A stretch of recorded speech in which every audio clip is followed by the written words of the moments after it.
I was born to hate Jews. It was part of my life. I never questioned it. I was not born in Iran or Syria. I was born in England. My parents moved there from Pakistan. Theirs was the typical immigrant story. Moved to the West in the hope of making a better life for themselves and their children. We were a devout Muslim family, but not extremist or radical in any way. We only wished the best for everyone. Everyone except the Jews. The Jews we believed were aliens living in stolen Muslim land, occupiers who were engaged in a genocide against the Palestinian people. Our hatred, therefore, was justified and righteous, and it made me and my friends vulnerable to the arguments of radical extremists. If the Jews were as evil as we had always believed, mustn't those who support them, Christians, Americans, and others in the West, be just as evil? Beginning in the 1990s, speakers and teachers at mosques and in schools began to endlessly repeat this theme. We were not Western, we were not British, we were Muslims, first and only. Our loyalty was to our religion and to our fellow Muslims. We owed nothing to the Western nations that welcomed us. As Westerners, they were our enemies. All of this had its desired effect. At least, it did on me. It changed the way that I saw the world. I began to see the suffering of Muslims, including in Britain, as the fault of Western imperialism. The West was at war with us, and the Jews controlled the West. My experience at university in Britain only enhanced my increasingly radical beliefs. Hating Israel was a badge of honor. Stage an anti-Israel, pro-Palestinian rally, and you were sure to draw a large, approving crowd. While at university, I decided the protests and propaganda against Israel were not enough. True jihad demanded violence. So I made plans to join the real fight. I would leave college and join a terrorist training camp in Pakistan. But fortunately for me, fate intervened. In a bookstore.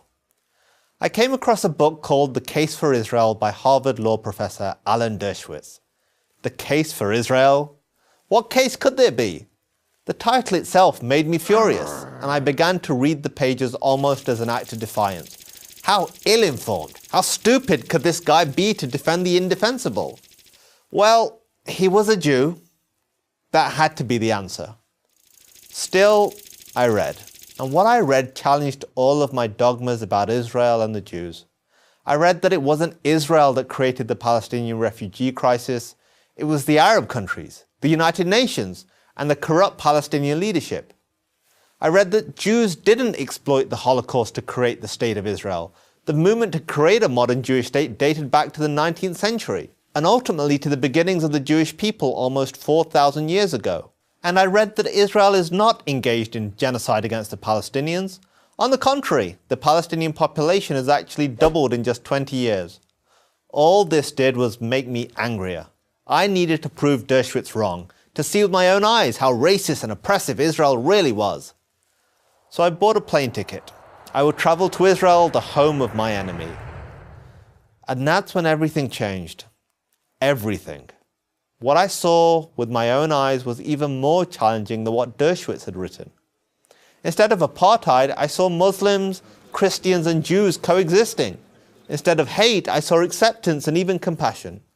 I saw a raucous, modern, liberal democracy, full of flaws, certainly, but fundamentally decent.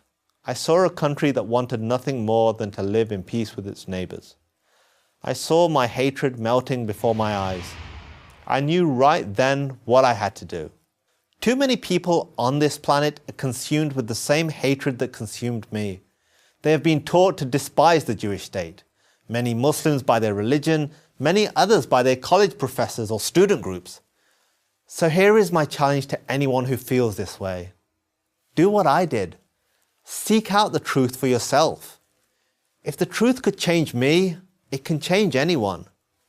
I'm Qasim Hafiz for Prager University. To subscribe to our YouTube channel, click here. To help keep our videos free, donate here.